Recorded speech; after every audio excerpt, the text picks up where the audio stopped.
Welcome to Pushback. I'm Aaron Maté. Joining me is Seymour Hersh, now writing at seymourhersh.substack.com. Cy, thanks for joining me. Glad to be here, Aaron. It's been 3 weeks now since you reported that the U.S. blew up the Nord Stream 2, and your article goes into great detail about how they did it. So far, none of the principals that you name, Victoria Nuland, Antony Blinken, Jake Sullivan, William Burns, have issued a statement about your reporting or even been asked about it, despite multiple public appearances. I'm just wondering your thoughts on their lack of comment so far on this and the overall reaction in the U.S. to your story. Well, that's a big comment. I don't know what goes on in the White House. I can't begin to tell you. I can't imagine they have enough time to worry about commenting about me because they're so concerned about everything Russian and communism. They spend, it seems, a lot of time just going around and trying to poke everybody they can poke without much in return. So, but they, I must acknowledge that trio are clearly the driving force of the foreign policy. I don't know where the White House fits, the president fits in on that, but they seem to be the driving force. But I'm an outsider looking in, and it worries me that it just worries me that I don't get a strong sense of presidential leadership on a lot of these issues. But I could be wrong too. I don't know. I'm not inside. And as for the press coverage, it's if I worried about what the major newspapers did, I wear myself to a frazzle. I am a little surprised that they don't have to buy into my story, but there's been there were rallies in Europe about it, and not about this issue, but about the consequences of the support for Ukraine and for obviously the president's decision to authorize the bombing last fall, late in September, was basically telling Europe that yes, maybe things aren't going perfectly in the war, which by late fall he was certainly aware stalemate might have been the best solution, and so I think what he decided is he was worried about. There's been a long-standing American presidential worry about Russia and its natural gases and its oil and its connection, particularly to Germany and Western Europe, in terms of what this White House has called the weaponization of gas by the Russians. But it's been an obsession that started with the Kennedy administration. We've got to somehow separate, as part of our Cold War mantra, even the cheap natural gas that was going into Europe and propping up the economy after World War II and getting a lot of people wealthier and warmer. We have to worry about that. So that's a given. But I don't know where the press is on it, because at the least, as when I did My Lai, a lot of the media didn't respond to the massacre until it became an issue in Europe. And this pipeline and the continuing, looks to me like $100 billion is probably a very good estimate altogether, what's going in there. That kind of money is really worrying people. The polls are showing there's a division in the polls, as far as I can tell, between those who worry about the money are pejorative. 62%, the last poll I saw, were worried about the war in Ukraine. Those who dismiss the money are more supportive. And certainly, as we know, the Democrats are very supportive of the war in their anti-Russian feeling, and the Republicans less so. But if you think I expect Chuck Schumer to call for an investigation, since he's got the Senate majority, you got to be kidding. I'm not thinking that's not going to happen. And I'm not thinking when I worked at the New York Times, and I worked 6, 7, 8 years there, and we're doing a lot of stories. I don't think I wrote many stories with named sources. It was all unnamed. And if somebody else had a good story that we didn't have back in those ancient days of the 70s, why we chased it. We tried to match the story, and that seems to be no longer. But you can't argue with. I don't know. The New York Times to me has become sort of a merchandising machine. With the blogs and the podcasts, and the newspaper, which once had a huge. When I joined it, 1.7 million circulation is down to something like, last time somebody told me, it was 330. And the print is probably a losing venture. We're probably going to go all online. Yeah. and everybody, all the stockholders will be happy. And I guess I don't know what's going on there. So, since you mentioned the lack of a congressional investigation, I've also seen you point out that if the Biden administration was really interested in who blew up the Nord Stream 2 pipeline, if it wasn't the US, then they could have tasked an investigation as well with the US intelligence community. Oh my God, they have three options. There's the Office of National Intelligence, which has that's the El Primo organization, anyway, in the structure. And their director of intelligence happens to be a very competent person. They could, that you use the exact word, tasking. The president can task the administration, and Jake Sullivan, the national security advisor, can too. You can also task the DI, the intelligence branch of the CIA. You know, they have a directorate of operations. We know about those guys, science and technology. They also have a directorate of intelligence, and a lot of very competent people work there. And also, if the agency has somebody in the field, as they obviously did in this case in Norway and other places, perhaps during the work up to blowing up the mine, the pipelines, they have a special unit that really watches everything locally, radio, phone calls in the area, to make sure nobody's on the people on the ground. It's a very high level. It used to be called the C group. I have no idea what it's called now. There's a bunch of intelligence people, but you know, why would you ask a question to which you know the answer?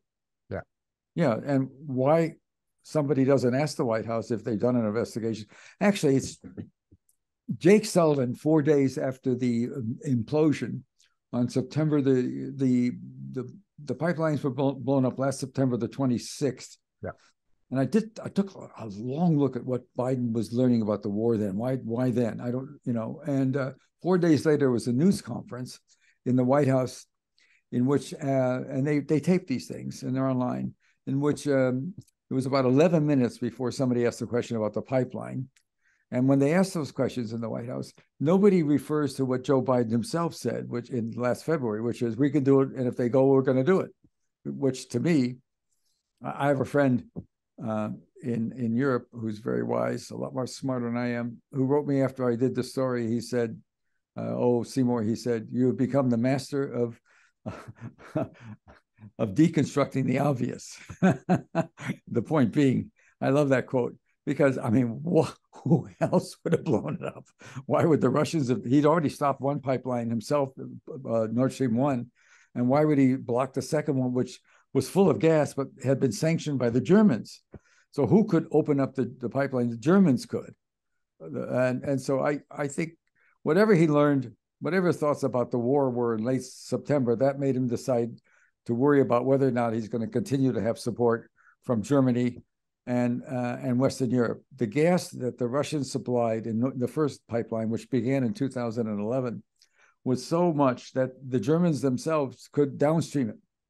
They were taking a percentage of it and reselling it at a price. And Russia just, you know, it wasn't Russia. It's owned by Gazprom. Nord Stream was owned 51% by Gazprom, a group of oligarchs who certainly paid fees, enormous amount of fees to Russia, and 49% owned by 4 European companies that were selling the oil downstream. So there was so much, so much gas, and the economy is booming. The Germans right now, they had a mild winter. There's still a lot of upset about the war there and about the pipeline. I don't talk to Congress. I don't testify. I never have. And people in the Bundestag were calling me, but I don't talk to them either. It's not what I do. But Germany's okay because the government is subsidizing as much as 20%, in some places more. But anecdotally, I've been reading, watching the press, and even before, just once the first pipeline was cut off, Nord Stream 1, you had stories where a large bakery in Berlin that was without Russian natural gas, or methane it is, with Russian gas, they were running 12 burners, 12 ovens, and producing a great deal of bread, whatever it is, and they were trucks taking it all around the countryside and probably to other major cities for delivery. They were cutting back to 4 burners. And the largest chemical company in the world, BASF in Germany, 100,000 employees. I've read stories in the oil and industry press. They've been talking to the Chinese about moving some facilities there because they can't predict the long term. So Germany, things are reasonably stable because of government subsidies and a mild winter. But in France, for example, I have friends that are paying 500 times more for electricity. I guess the energy or the turbines are fueled by gas. And I talked to an Italian reporter that he's paying 3 to 4 times as much for gas. And we know what's going on in Britain. It's going crazy there. Well, anybody that voted for Brexit just has to, they signed their death warrant. I don't know why they did what they did, but they did. So it's having an impact. And it's the other thing, the thought that Biden worried that Germans and West Europe might not be in it all the way. I think by late September, it was clear that at best a 50-50. It was going to be win, no lose. And my own guess is that they're both going to have offenses this fall. And my understanding is, and the Russians, the Ukraine idea, the Russians will be on both east and west, and the Ukraine will drive a corridor down that may be impenetrable and maybe stall everything again through winter. But that at some point, Donbass is done. It's gonna fall to the Russian hands. And even though the war is not over, that might be the time for Putin to make the call, which is Zelensky has to go. You can have Odessa. We'll take suzerainty in the Donbass, suzerainty, not total control, suzerainty, tactical control, and Ukraine demobilizes, de-weaponized. That's, to me, would be a real starter for an agreement. But that depends on the Ukrainians holding this winter. And it'll probably, given the geography, it might not be that hard to hold a corridor. You have the Wagner group on one side and the army, the Russian army on the other side. They don't communicate that well. I'm just telling you the thinking that may be going on now. So we might see something by the end of the year. I would think Zelensky, the corruption there is just, we know about the corruption. We just don't talk about it. He's putting another $50 billion into a place. We know they're stealing the money. Yeah. And so, and the polls show that people who worry about the money are over 60% against the war. And, I'm not talking about the Democratic Congress. They seem to be 100% anti-communist, whatever they want, they get. It's amazing the Democrats are doing that now. When I was a kid in Vietnam, the Democrats and a number of moderate Republicans were a major force. War Powers Act in 73, major force for peace. And now we have a bunch of Democrat senators who just can't get enough of hating Putin. Yeah. In terms of the timing of the Nord Stream bombing, so you report that the explosives are laid down in June under the cover of a NATO naval exercise. But so the bomb goes off in late September. And what was happening then? That was shortly after Ukraine had that victory in Kharkiv, where they did expel Russian forces. But what didn't get reported here was that they sacrificed so many people for that. And the reason why is they wanted a big PR offensive to justify all the weapons they were getting from the US. They did this offensive sort of at the encouragement of the US. And also, shortly before the bombing happens of the Nord Stream 2, Putin announces that he's calling up another 300,000 forces. So those two factors, I'm just guessing, major Ukrainian sacrifice to have their victory in Kharkiv, which for Russia wasn't, I think, a very big strategic loss. And also Russia about to pour in hundreds of thousands of more troops. That might have spurred Biden to act. Well, I defer. I read your blog. I read your Substack column, of course, and I defer to you because I think you've got a really good feel of it, much more, I think, than I do. I get my stuff secondhand. I think you're reading more of the original, more of the reports. I'm unable to read much of the New York Times, Washington Post coverage because it's so bizarre to me. It's just, there's language used to describe Putin, who has this an absolutely narcissism doesn't begin to go there. This notion of he is in the whole Russian, not communist, the whole Russian, history in his soul, whatever it is. But so many things are said about him. They keep on writing that Putin began his war without provocation, which I don't know how they can come to that when you move, when you absolutely lie to him about not extending NATO to the east, and you put missiles on the border with 800 miles Yep. from Moscow that can be turned overnight, defensive missiles that can throw enough nuclear weapon to wipe out Moscow plus. But those are just their side. Those are only there to protect Europe from Iran. Oh, that's right. I forgot about that. And by the way, the rage that Iran could maybe be helping Ukraine fight the war, the Russia, American yeah. rage, given what we're doing, is just so crazy to me. And it's straight.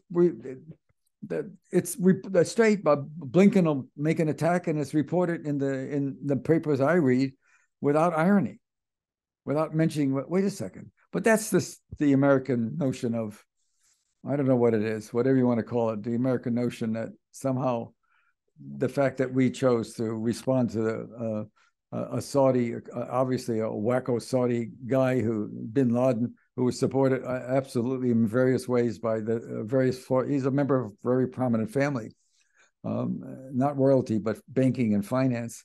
And clearly that was where you go for the story. Instead, we decided the solution to Bin Laden was to attack Iraq, even though we knew they had no weapons of mass destruction by then. And also it was run by a guy who hated the Muslim terrorists as much as we did. And so, the irony of us complaining about Iran supporting somebody they want, it's the American exceptionalism problem. That when I was at the New York Times, I had a great time. It was wonderful. I got there.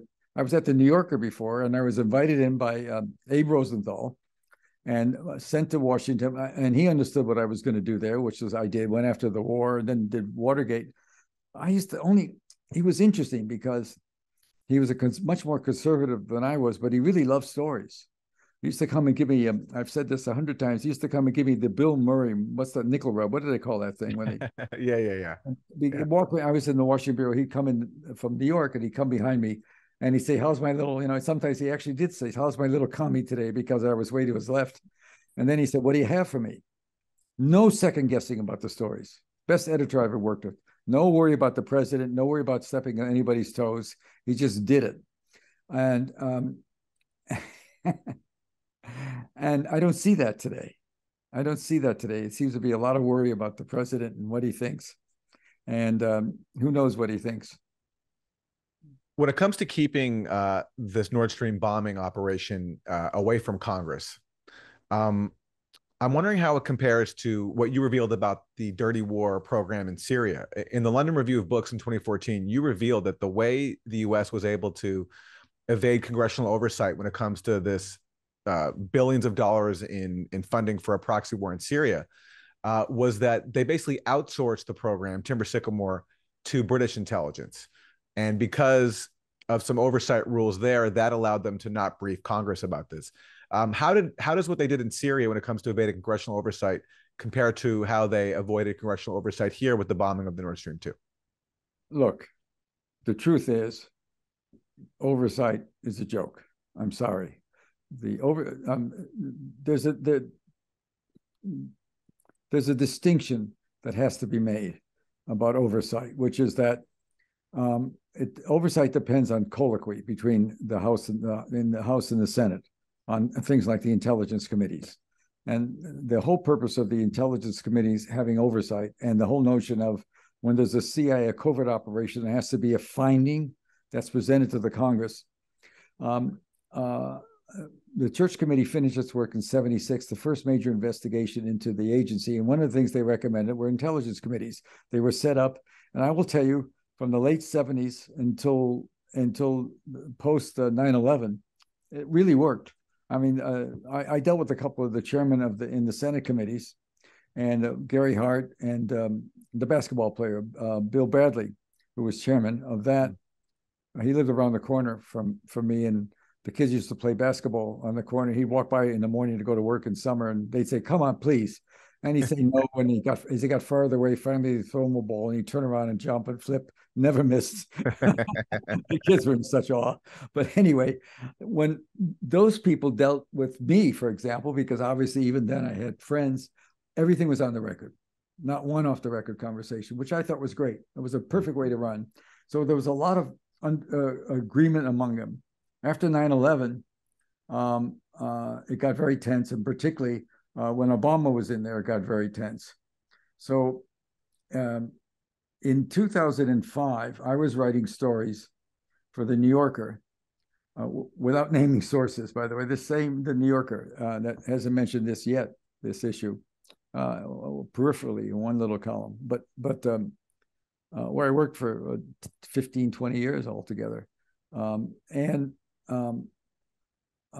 At one point, the chairman, he's long gone now, he's retired, Bill Obey, William, I think was Obey, Obey. It wasn't Bill, but it was Obey, the chairman of, he was from Wisconsin, a member 30 years in the Congress. He was chairman of the Appropriations Committee. So I wrote something one day about CIA or Navy SEALs operating inside of Iran, they were sent there, they connected with an Iranian, Iran's mostly Shia, a dissident, sort of crazy Iranian Sunni smuggling group. We connected with them, we gave them money. And the story I wrote was the target was supposed to be a temple or some religious group, I don't remember. It was, anyway, some monastery, something in Tehran. And the next day, they took the money and they blew up a bus full of 60 kids. And so I wrote about it. And Obey calls me out. His secretary calls me and says he wants to see you. And he says to me, let me tell you, I'm on a small group that monitors the findings. There's this 4-man group off the Defense House and the Defense Appropriations Committee, and they have a subcommittee that does stuff, and they're the ones that they get the finding. There's a clerk there. It's known, but it's secret. And he said, I don't get this stuff. So I told him a little bit about, generically about what I'm doing. He was quite angry, and he went on the Senate floor and he said, look, I'm not getting briefed on what's going on. And under the law, they're supposed to be briefing me as part of, you're supposed to be what they call the Gang of Eight, which is the House and Senate leadership and the political leadership. Not only so he was part of the leadership as the chairman of the appropriate. Anyway, and he didn't know anything about it. He went on the floor and said, I'm cutting off the funds for this for the SEALs of the Special Operations Committee as of now. So somebody from the White House. One of I'm trying to remember. Andy Card was his name. He'd been a car dealer, and he was close to the second Bush kid. Yeah, who was president, won the election in 2001 with Cheney as Veep. And he came to see Obey, as Obey told me later, and said he promised we'll give you a report. He got a report within a couple of days of what's going on, and then he was supposed to get quarterly reports. And 6 months went by, and he heard nothing more. So he went to see, I don't think I ever wrote this. He went to see Cheney. And what was the name of Cheney's extreme lawyer? 3 syllables in the White House. Trouble with being old. I have a neighbor who does a lot of books, and she told me once that when you have this moment where you don't remember, she used to, in the middle of a speech, she would stop and say, look, I don't know it now. I know it once and I'll know it again. With 3 syllables. Anyway, he had a lawyer that was a tough guy. And so Obey, the chairman of, 30 years in the House, chairman of Addington. That's right. Yeah. Addington. And who's a tough guy. Yeah. And he said, I'm not getting briefed. This is now 05, 06. And the second term for Bush. And he said, you're breaking the rules. And Addington said, well, sue us. What Democrat's going to go in the federal court and sue about a top secret program that they weren't being told enough? So they, it stopped working. And so I don't think Congress has a smell of what's going on. In this case, what happened is there's a technical rule that anything the special operations community does has to have a finding to this. Anything the CIA does has to have a finding. Anything the special operations community did does have to have a finding. In this case, the reason they, as I wrote about in that first piece, they went down to Panama City where there was a big a school for underwater, for divers, and a very good school. They found the very best of the best, and that school had been working in other underwater things we did against the Russians. So there was a lot more connection. That school is full of a very good. It had trained a lot of brilliant miners who were really good, and the miners were military. They were Navy. And they always brag that they were unlike the SEALs, because the SEALs are swimmers who talk about everything they do, and the miners never talk. And so they were military. Everybody in that team was military. And at that point, they decided, we're not covert, we're classified. We may be highly classified, but under the law, if the CIA is doing a mission that involves military people, they have all these concoctions that beat the law.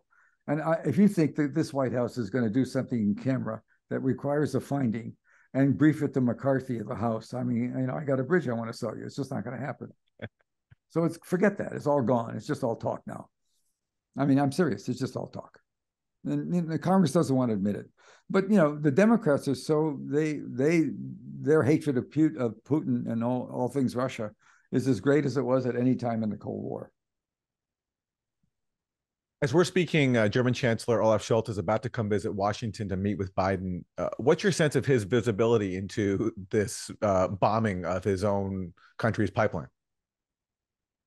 Well, he was with the president last fall.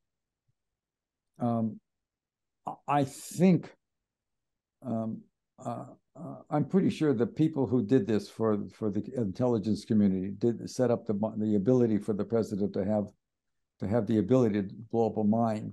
And you have to understand, historically, since the Kennedy years, there's been an incredible, as part of the containment policy that we invoked after World War II to stop communism worldwide, the president, part of containment, the idea of Russian, with all its natural resources, they have incredible amounts of methane gas and oil, was always seen as a political threat to the United States, because we're fighting communism, and these guys were selling oil to Germany and through that into Western Europe. That was always seen as the dirty commies weaponizing gas and oil to maintain a friendship. And I think this had a lot to do with why Biden pressed the button. As you say, in late fall, it was clear it was not going to be all this talk about a great advance. Even that rally, even when they ran, remember there was photographs of the Ukraine tanks going down the road and trucks. They were getting hit very hard by artillery, and nobody wants to write about that, or they did at the time. But I remember hearing about it from people who know more than I do about this stuff, which is easy to do. I'm just following the newspapers, which is comical. If you just follow the newspaper, you think Ukraine's on the road to victory, And when the president goes into Ukraine and he walks into Kiev and the sirens go off, tell me, how do you think that happens? You think that because it's a real raid? Who buys that except the press? Yeah.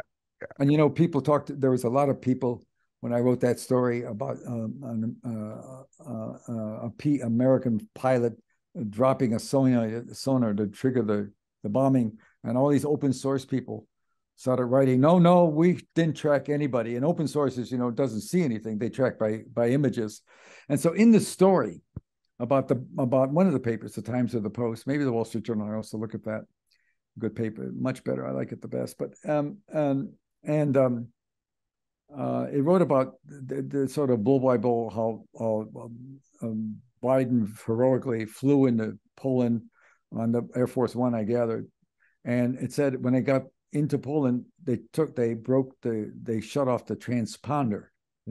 And the transponder is an IFF signal. It's a signal that tells everybody where you are. It's essential for air traffic control. It's also essential to protect yourself from being run in by somebody else. But what that does makes the plane invisible to people who are doing open source. So when they say the plane it couldn't have happened, why don't they figure out that the same thing happened to that plane that the president, they turned off the transponder? It's just so hard to get those guys to think. They're so rigid.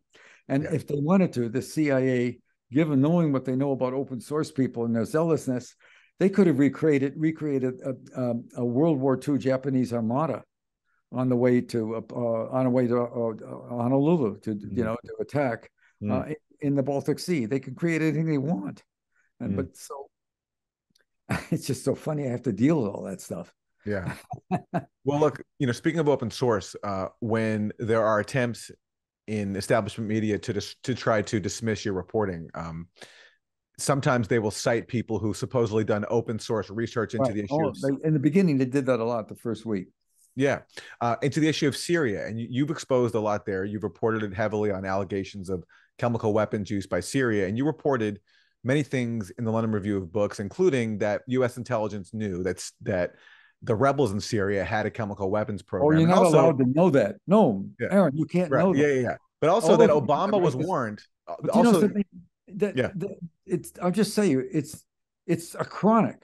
Hersh really fell afoul in writing that Bashar Assad didn't have sarin. And all the story said from the first sentence on, there were two suspects. We knew from our secret intelligence, NSA and other stuff, that there was a big concern 3 months earlier about the fact that Turkey and the Saudis were smuggling in what they call the precursors to make what they call kitchen sarin, organophosphate, and a certain alcohol will make a killer weapon. And the import of that document is that I don't like talking. So I don't like doing too much NSA stuff, but we were tracking a very prominent scientist that was involved with the crazies, Al Qaeda and the El Nusra. We were tracking him, who knew something about how to make a weapon. We were tracking him coming in to central Syria. And that was the import of that document. I'm not sure. I don't like to run afoul. I don't mind. I like getting secret stuff, but I don't like to do stuff that I don't want nothing wrong with our NSA tracking somebody in who could do something that would be very dangerous. Yeah. And I'd rather have them do it than me write about it. Yeah. And there are people arrested inside Turkey, by the way, with chemical weapons, with very precursors of the weapons. No. There was two. The only point of the article, I'm so happy you brought it up because it drives me nuts when they keep on writing about it. Well, he's been a good reporter, but he fell into conspiracy theory and when he wrote about Syria. But the bottom line is that the Obama White House, a year before re-election, 2011, he only told the American people about one suspect when there were two. Yeah. And you also reported, Cy, that Obama was warned that the evidence wasn't there, that the government carried out the Ghouta attack of August 2013. And what everybody ignores is that none other than President Obama himself corroborated your reporting when, upon leaving office in 2016, he told Jeffrey Goldberg that he was warned by James Clapper. And Ben Rhodes backed this up too. He was also one of the chairman of the Joint Chiefs too. But he confirmed the Clapper part. He confirmed that Clapper came in and said, this is not a slam dunk. And everybody ignors that Obama admitted that. Why wouldn't they? Because it's easier just to say that let me tell you something about conspiracy theory. There's anywhere from 25 to 30,000 people working at the NSA. And I've always had some connection to some people.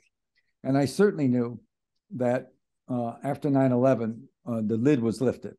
I knew that in a passive way. That, in other words, they changed the rules at some point. You could start in the NSA. The big no-no is you cannot intercept an American inadvertently. If you're tracking somebody in Europe and he picks up a phone and calls to an American citizen, your screen would stop. They have a filter that some red devil would show up, something like that. Like in the old days when we had a virus, I used to have all of a sudden pop up some monster, and it would say you're breaking the law. They really cared about that because they knew they had such power to spy on Americans. And there was a lot of times when in the days when one problem with the NSA is that they always bring in a general or admiral every 3-4 years to run it, and the guys working there, always consider them to be the summer help. Because in only a few cases did they actually know much of the technology. Bobby Inman, when he ran it, was different. And he went out in private life and became very wealthy in IT stuff. I mean, he did know the business. And so what would happen is they were breaking the rules and they were reporting on Americans, spying on Americans in overseas conversations, and then here, when they thought there was a link. And it was, I can tell you, it was water fountain stuff. If there are 25,000 employees there, let's just say 20% new, 5,000. And there are 25,000 consultants more with the same clearances, many of them people who retired and went to work for triple the pay, set up a company and contracted with the NSA. And what is it, Glen Echo? Is it? What's the Greenwald, city? yeah. And in next to the NSA, there's a small suburb next to the NSA, and it was known by the NSA people as the playing off the FDR social programs in the 30s. It was like the Glen Burnie, I think is the name of suburb, the Glen Burnie Public Works programs. 2 or 3 guys would retire from the NSA after 20 or 30 years, making 150,000, set up a company and get $2 million worth of contracts from the NSA. That was their, that was the social program for the NSA. Still to this day, nobody ever bothers with it. Pretty scandalous, but so who cares? They're obviously competent people, and more power to them.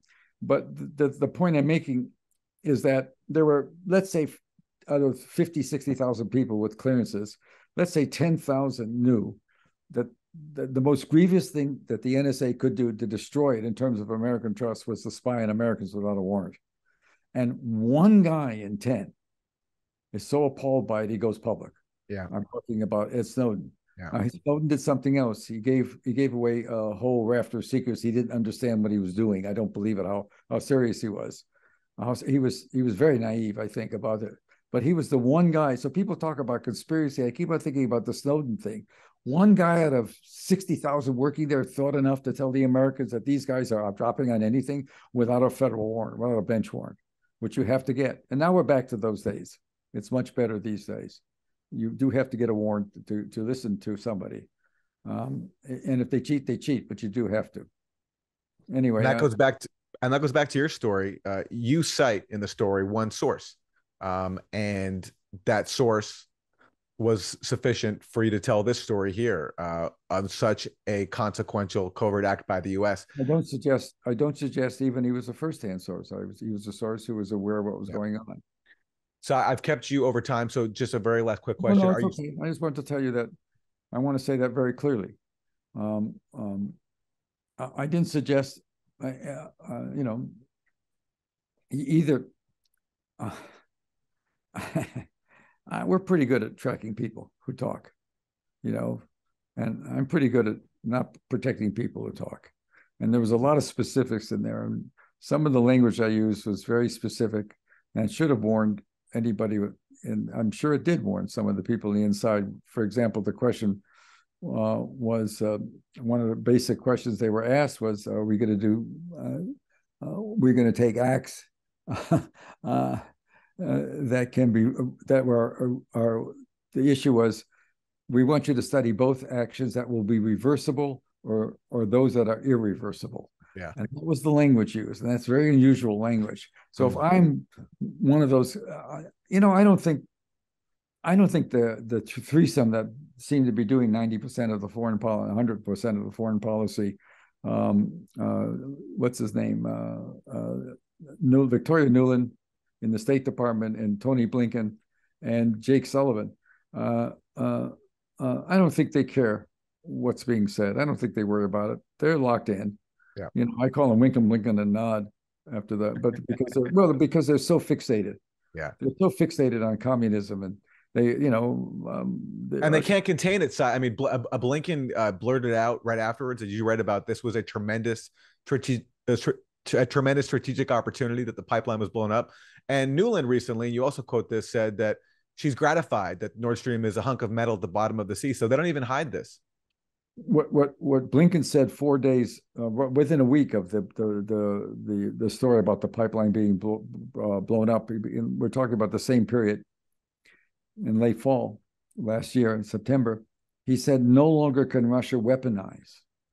Yeah. And that's the thought. That's a thought that's run through America for now 6 decades. 6 decades of Russia weaponizing its natural resources. And the way it works in the American world, how dare Iran support Russia? Yeah. How dare they? We're supporting the Ukraine's against Russia out of some noble vision of a wonderful world. And Iran is doing it. They're doing it for pernicious purposes. And they don't see the utter stupidity of attacking Iran for adding an ally when we're busy adding allies all over. I just think it's time to put a halt to American exception. Look, I'm a good little capitalist. I love America. I grew up here. I'm a kid that very working class. My father died. My father and mother were born in Europe. They were immigrants. Their first language wasn't English. Father came here in the 20s and had been a violinist. Ended up running a small ghetto laundry and cleaner in the black ghetto in Chicago, which put me. I started working there when I was 12 or 13. He died of cancer when I was just turned 17, but for 2 years before that, he'd been very ill. So I was running a business, going to high school, and totally sensitive to the fact that because I was white and the kid my age, 15, 16, 17, 18, or not older, pressing pants, who on every other Sunday, I and the kids would go to see Negro League baseball at Comiskey Park, the way it worked then in major leagues. In Chicago, the White Sox, and the ballpark was a mile away. They would play one weekend at home and the next weekend on the road, and the Negro League would play, and you'd have 35,000 people watching the Negro, Satchel Paige and people like that. But I always knew, because my skin was different, I was going to have a better life, and they knew it too. I mean, it was really interesting to learn that as a kid. So I grew up that way. I was an editor of the Yale Daily News at the Harvard Crimson. 10 years after getting out of college, when I got out in 58, 10 years, a decade after getting out of school, where I worked all the time, also running the store until I was 22. 10 years later, I'm sticking two fingers in the eye of a new president, Nixon, in My Lai. Yeah. And believe me, in a lot of countries, I would be in the gulag. Instead, I'm getting prizes, fame, fortune, and glory. And if you think, oh yeah, you got it right there. Well, if you think, yeah, well, the memoir, that's right, my memoir. But if you think, I don't think this country is special, you got to be kidding. This is a very special place. We're having a bad time now. We've got a lot of people that don't see the bigger picture running the foreign policy. And it's very sad and scary. If we just focus on, look, there's nothing good to be said about Putin starting a war in the most bloody war in the Middle East. That's on him. That's not going to go away. And no matter what rhetoric we threw at him, we threw a lot at him. He responded, I wouldn't say childlessly, but in absolutely wrong and criminal in what he's done. So this is not a love-in for Putin. He's certainly not a communist. You can't play that game anymore, and not at all. But and I go along with the vast majority of people who know Russian well, that there's no evidence that he's looking to take over Western Europe.